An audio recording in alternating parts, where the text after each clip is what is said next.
Chapter 84. A Sudden Storm.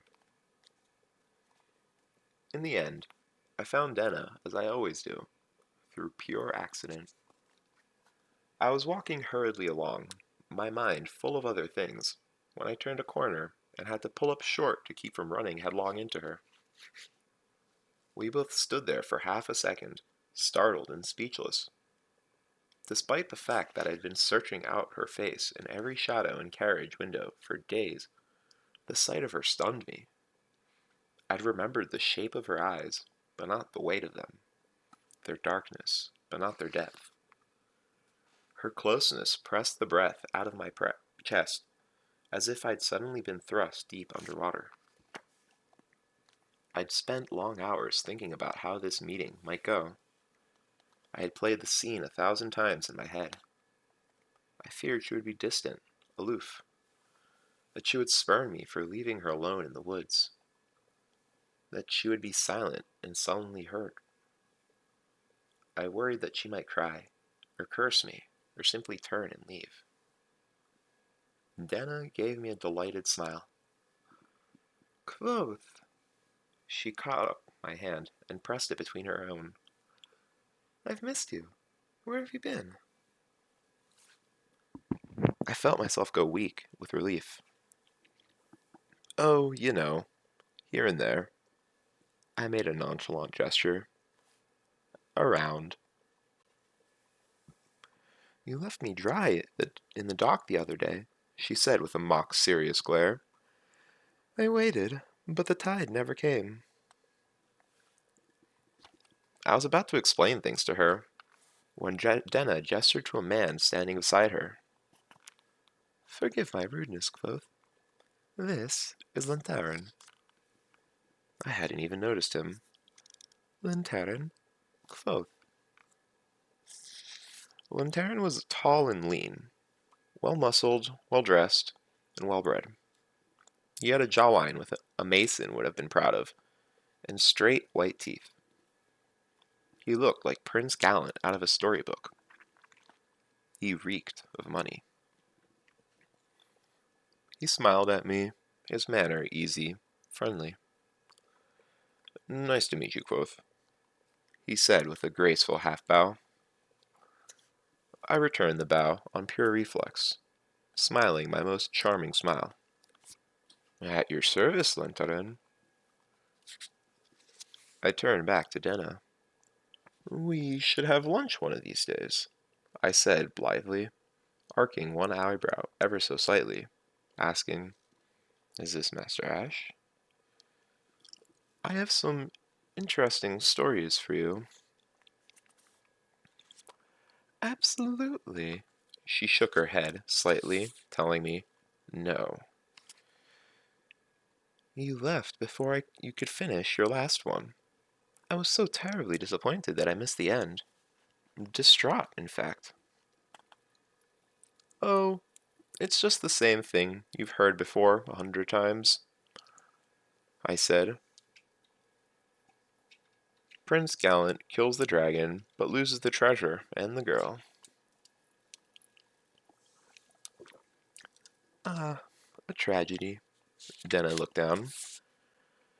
Not the ending I'd hoped for, but no more than I expected, I suppose. It would be something of a tragedy if it stopped there, I admitted. But it depends on how you look at it, really. I prefer to think of it as a story that's waiting for an appropriately uplifting sequel. A carriage trundled by on the road, and Lantaran stepped out of the way, incidentally brushing up against Denna as he moved. She took hold of his arm absent-mindedly. I don't generally go in for serial stories, she said, her expression momentarily serious and unreadable. Then she shrugged and gave me a hint of a wry smile. But I've certainly changed my mind about these things before. Maybe you'll convince me otherwise. I gestured to my loot case I carried slung over my shoulder. I still play at Anchor's most nights, if you'd like to stop in. I will, Dennis sighed, and looked up at Lantern. We're already late, aren't we? He squinted up at the sun and nodded. We are, but we can still catch them if we hurry. She turned back to me. I'm sorry. We have a riding appointment. I would never dream of keeping you, I said graciously, stepping to one side out of their way. Lantern and I nodded politely to each other. I'll come find you before too long, she said, turning to face me as they walked past. Go on, I nodded in the direction they'd been heading. Don't let me keep you. They turned to go. I watched them walk through the cobbled streets of Imre together. Will and Sim were waiting for me by the time I arrived. They had already claimed a bench with a good view of the fountain in front of the Aeolian. Water flared up around statuary nymphs being chased by satyr. I laid my loot case down beside the bench and absent-mindedly flipped open the lid, thinking my loot might enjoy the feel of a little sun on its strings. If you aren't a magician, I don't expect you to understand. Will handed me an apple as I took a seat next to them. The wind brushed through the square, and I watched the spray from the fountain move like gauzy curtains in the wind. A few red maple leaves danced circles on the cobblestones. I watched them as they skipped and twirled, tracing strange, complicated patterns in the empty air. I'm guessing you finally found Denna, Willem asked after a while. I nodded, without looking away from the leaves. I didn't really feel like explaining. I can tell, because you're quiet, he said. Didn't go well? Sim asked, gently. It didn't turn out the way I'd hoped, I said. They nodded sagely, and there was another moment of silence. I was thinking about what you told us, Will said. What your Denna said. There is a hole in her story. Sim and I looked at him, curious. She said she was looking for her patron, Willem pointed out. She was traveling with you to look for him. But later, she said she knew he was safe because he... Will hesitated significantly. Met with her as she was heading back to the burning farm. It does not fit. Why would she hunt for him if she knew he was safe? I hadn't considered that. Before I could think of a response, Simon shook his head. She was just making an excuse to spend time with him, he said as if it were plain as day. Willem frowned a little. Sim looked back and forth between us, plainly surprised he had to explain himself. It's obvious she has a thing for you, he said, and began counting on his fingers. She finds you at Anchor's. She comes to get you that night at Aeolian, when we're drinking. She makes up an excuse to wander around the middle of nowhere with you for a couple of days. Sim, I said, exasperated. If she was interested, I'd be able to find her more than once in a month of searching. That's a logical fallacy, Sim pointed out eagerly. False cause. All that proves is that you're lousy at finding her, or that she's hard to find, not that she's not interested. In fact, Willem pointed out, taking up Sim's side, since she finds you more often, it seems likely that she must spend a fair amount of time looking for you. You are not easy to track down. That indicates interest. I thought about the note she had left me, and for a moment I entertained the thought that Sim might be right. I felt a faint hope flicker in my chest, remembering that night as we lay atop the greystone. Then I remembered that Denna had been delirious out of her mind that night. And I remembered Denna on Lantaran's arm. I thought of tall, handsome, wealthy Lantaran, and all the other countless men who had something worthwhile to offer her. Something more than a good singing voice and manly bravado. You know I'm right. Simon pushed his hair out of his eyes, laughing boyishly. You can't argue your way out of this one. She's obviously stupid for you. And you're just plain stupid, so it's a great match. I sighed. Sim, I'm happy to have her as a friend. She's a delightful person, and I'm glad to spend time with her. That's all there is. I forced the proper amount of jovial unconcern into my voice, so Sim would take me at my word and drop the subject for the time being. Sim looked at me for a moment, then shrugged it off. If that's the case, he said, gesturing with his piece of chicken. Fella talks about you all the time. Thinks you're a hell of a guy. Plus the whole saving her life thing. I'm pretty sure you have a chance there. I shrugged, watching the patterns the wind made in the fountain spray. You know what we should? Sim suddenly stopped mid-thought, staring past me, his expression going suddenly blank. I turned to see what he was looking at, and saw my loot case, empty. My loot was gone. I looked around wildly, ready to spring to my feet and dash off searching for it. But there was no need. A few feet away stood Ambrose and a few of his friends. He held my loot loosely in one hand. Oh, merciful Telu, Simon muttered behind me. Then, at a normal volume, he said, Give it back, Ambrose. Quiet, Elier, Ambrose snapped. This is none of your concern.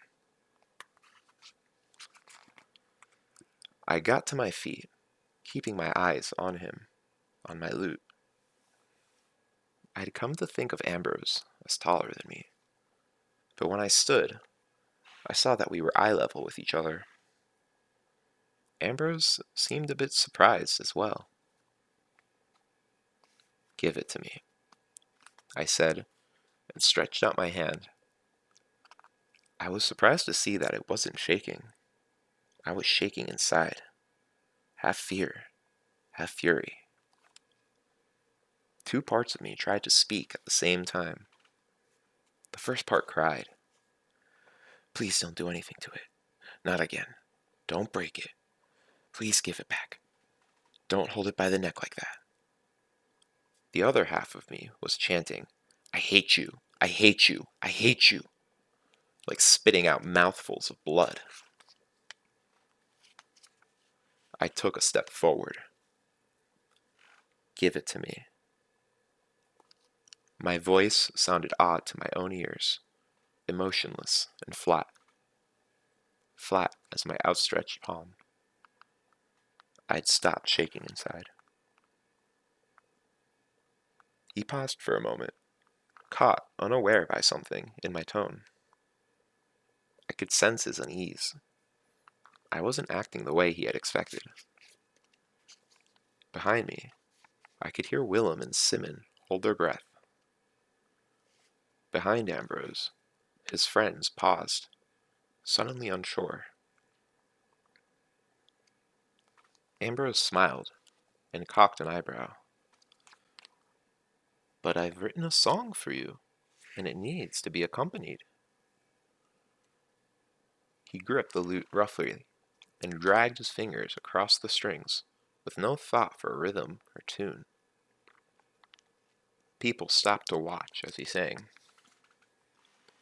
There once was a rabble named Quoth, whose tongue was quick at quipping The masters thought him clever and rewarded him with whipping. Quite a few passerby had stopped to watch by this point, smiling and laughing at Ambrose's little show. Encouraged, Ambrose made a sweeping bow. "Everyone sing!" he shouted, raising his hands like an orchestra conductor, gesturing with my lute like a baton. I took another step forward. "Give it back, or I will kill you." At that moment, I meant it in perfect earnest. Everything grew quiet again. Seeing he wasn't going to get the rise he had expected from me, Ambrose affected nonchalance. "Some people have no sense of humor," he said with a sigh. "Catch." He tossed it to me. But lutes are not meant to be tossed. It twisted awkwardly in the air, and when I grabbed, there was nothing in my hands. Whether he was clumsy or cruel makes not the slightest difference to me. My lute hit the cobblestones, bowl first, and made a splintering noise. The sound reminded me of the terrible noise my father's lute had made, crushed beneath my body in a soot-streaked alley in Tarbine.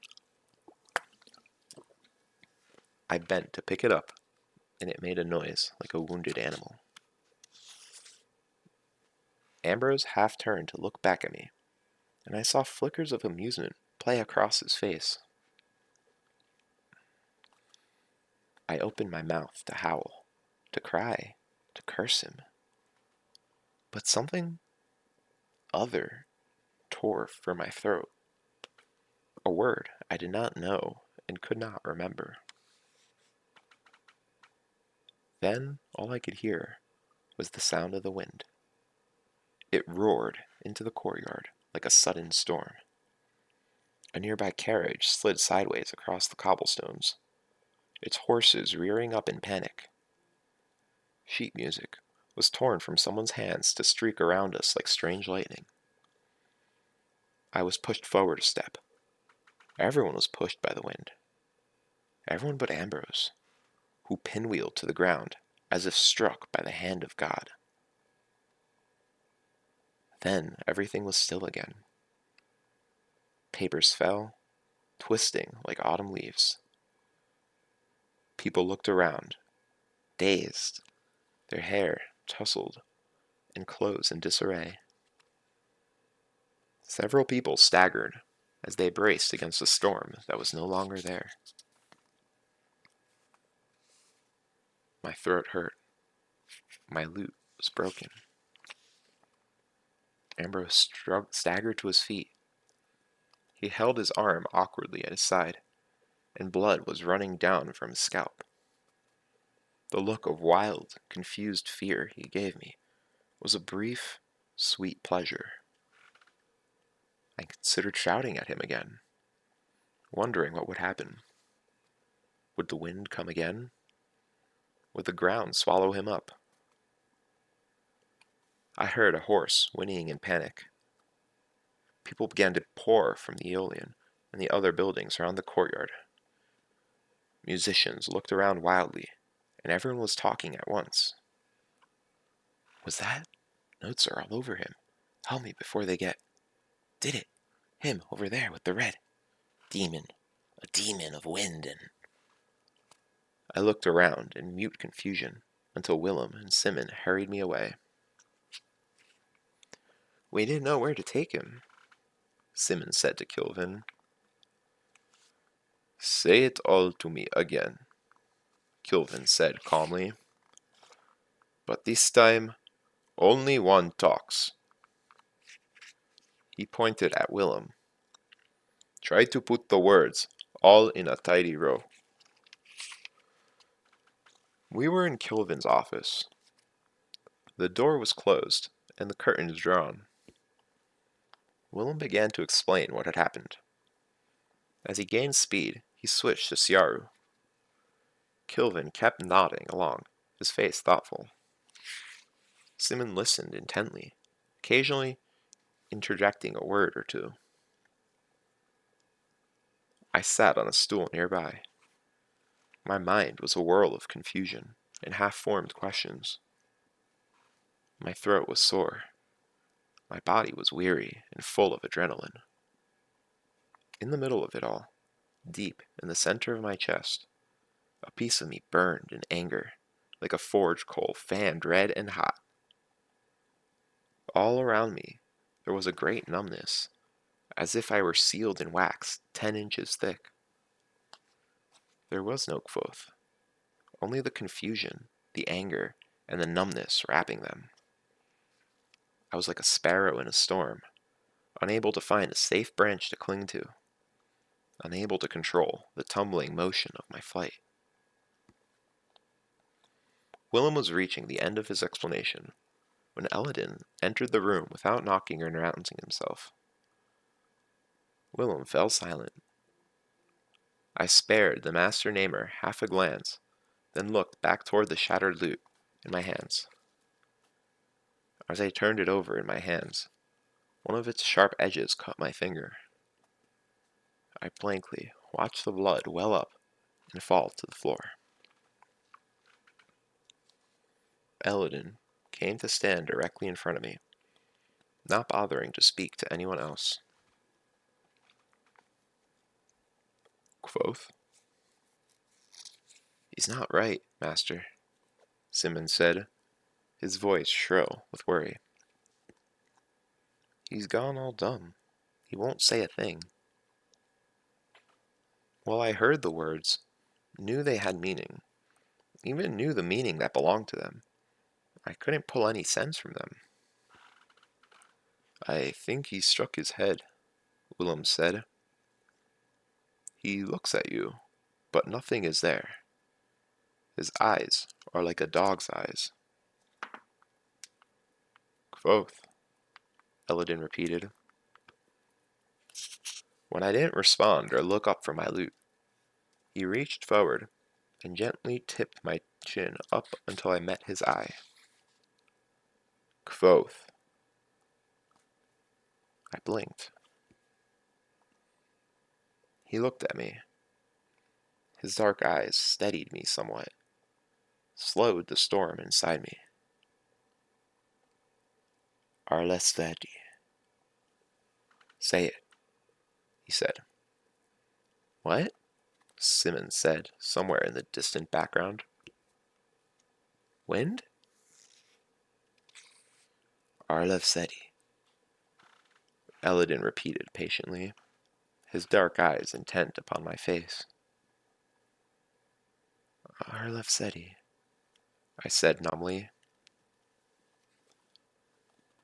Eladin closed his eyes, briefly, peacefully, as if he were trying to catch a faint strain of music, wafting through gently on a breeze. Unable to see his eyes, I began to drift. I looked back down toward the broken lute in my hands, but before my gaze wandered too far, he caught my chin again, tilting my face up. His eyes caught mine. The numbness faded, but the storm still turned inside my head. Then Eladin's eyes changed. He stopped looking toward me and looked into me. That is the only way I can describe it. He looked deep into me, not into my eyes, but through my eyes. His gaze went into me and settled solidly in my chest, as if he had both his hands inside me. Feeling the shape of my lungs, the movement of my heart, the heat of my anger, the pattern of the storm that thundered inside me.